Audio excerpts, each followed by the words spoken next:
안녕하세요, 여러분. 살다 보면 참 야심차게 세웠던 계획들이 한순간에 와르르 무너질 때가 있잖아요.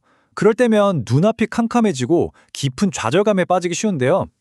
그래서 오늘은 아주 특별한 해설 시간을 준비했습니다. 바로 함께하는 풍성교의 말씀을 새기는 아침에서 김도영 목사님이 전해주신 내 뜻대로 안 돼도 낙심하지 마세요라는 설교를 자세히 파헤쳐 볼 텐데요.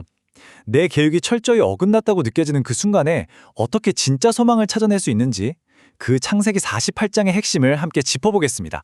자, 시작해볼까요? 오늘 우리가 따라갈 여정은 대략 이렇습니다.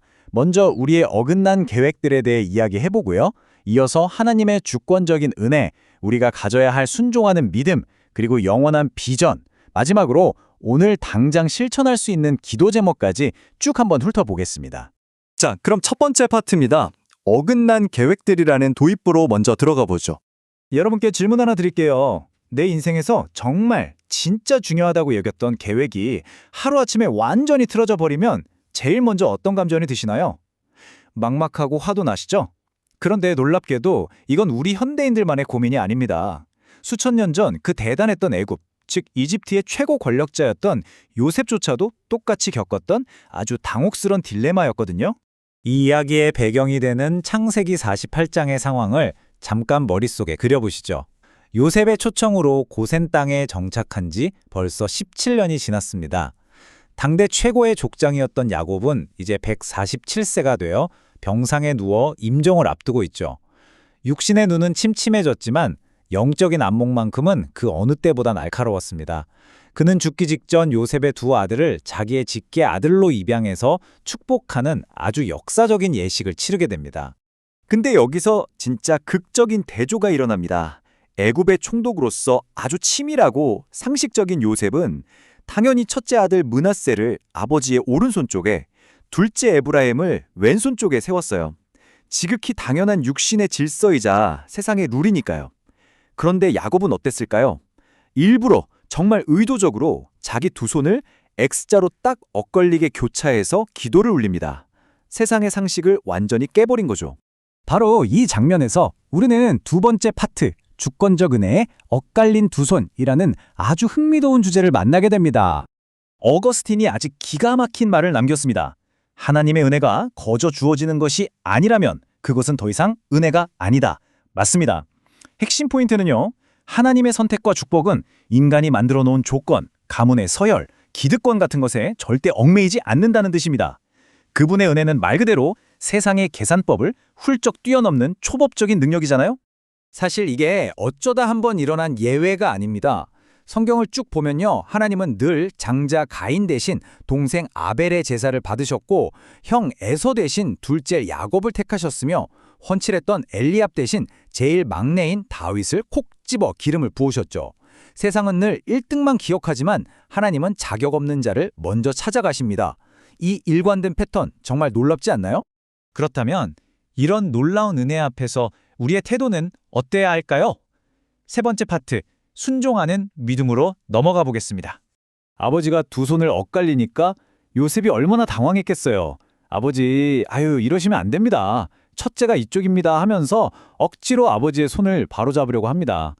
그때 야곱이 거절하며 남긴 단호한 대답이 바로 이겁니다. 나도 안다 내 아들아. 나도 안다. 여러분 사실 우리도 기도할 때 요셉 같을 때가 참 많지 않나요? 하나님, 이쪽이 아니고요. 제 계획은 이거라니까요. 하면서 억지로 하나님의 손을 내 쪽으로 끌어당기려 하잖아요.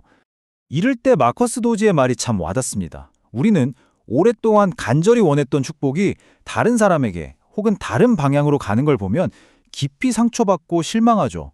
하지만 잊지 마세요. 하나님은 우리 자신보다 우리를 훨씬 더 잘 아십니다. 야곱의 그 엇갈린 두 손은 결코 눈 어두운 노인의 실수가 아니었어요. 나에게 가장 완벽하게 맞춰진 더 큰 영적 축복을 준비하시는 하나님의 계획이었던 겁니다. 영국의 유명한 설교자 찰스 스펄전도 이렇게 말했죠. 하나님은 결코 실수하지 않으실 만큼 지혜로우시며 결코 불친절하지 않으실 만큼 선하시다. 내 뜻대로 안 풀리는 인생 때문에 속상하고 좌절하신 분들, 이 문장으로 꼭 위로를 받으셨으면 좋겠습니다. 우리의 얕은 지혜와 고집은 이제 그만 내려놓고 눈에 보이지 않는 곳에서 가장 완벽하게 일하고 계시는 그분의 섭리를 전적으로 믿어보자고요. 자, 이제 시선을 좀 더 멀리 던져볼까요? 네 번째 파트, 영원한 비전입니다. 세상의 영광 대신 영적인 유산을 선택하는 위대한 결단에 관한 이야기죠.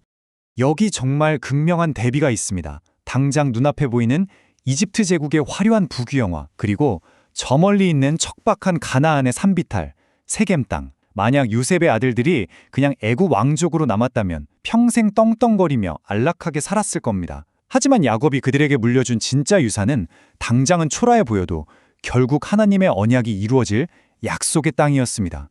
놀라운 건 요셉이 이 바보 같아 보이는 결정을 100% 수용했다는 거예요. 그 막강한 관력과 왕족 신분을 다 포기하고 심지어 애굽 사람들이 그렇게 무시하고 멸시하던 이스라엘 목자들 무리 속에 자기 아들들을 편입시킵니다. 왜요? 금방 사라질 일시적인 세상 보물보다 하나님의 영원한 약속이 훨씬 더 가치 있다는 걸 정확히 알았기 때문입니다. 도널드 그레이 바나하우스 목사님은 이 장면을 두고 이렇게 표현했습니다. 야곱은 영원히 하나님의 뜻에 그의 닻을 내렸다. 지금 우리에게도 명확히 이 결단이 필요해요. 여러분은 영적인 애굽, 그러니까 세상의 성공이나 편안함의 닻을 내리고 계신가요? 아니면 영원한 천국, 하나님 나라의 닻을 내리고 계신가요?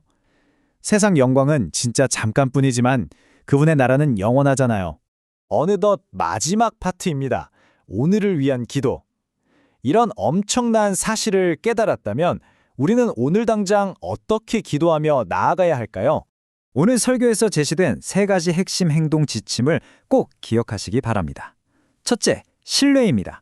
내 치밀한 계획이 와장창 깨지는 그 순간에도 나를 평생 기르시는 하나님의 선하심을 100% 믿으세요. 둘째, 순종입니다. 내 뜻을 관철시키려고 하나님의 손에 움직이려 떼쓰지 말고 주님의 뜻이 보일 때 즉각 내 고집을 꺾는 겁니다. 셋째, 유산.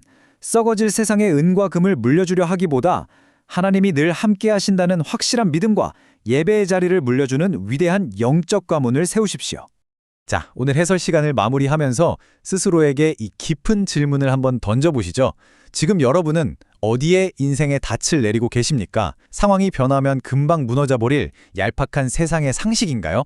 아니면 자격 없는 나를 꽉 붙들어주시는 하나님의 그 엇갈린 두 손인가요? 내 뜻대로 안 돼도 절대 낙심하지 마십시오. 훨씬 더 크고 완벽한 그분의 섭리가 지금 이 순간에도 여러분을 이끌고 계시니까요.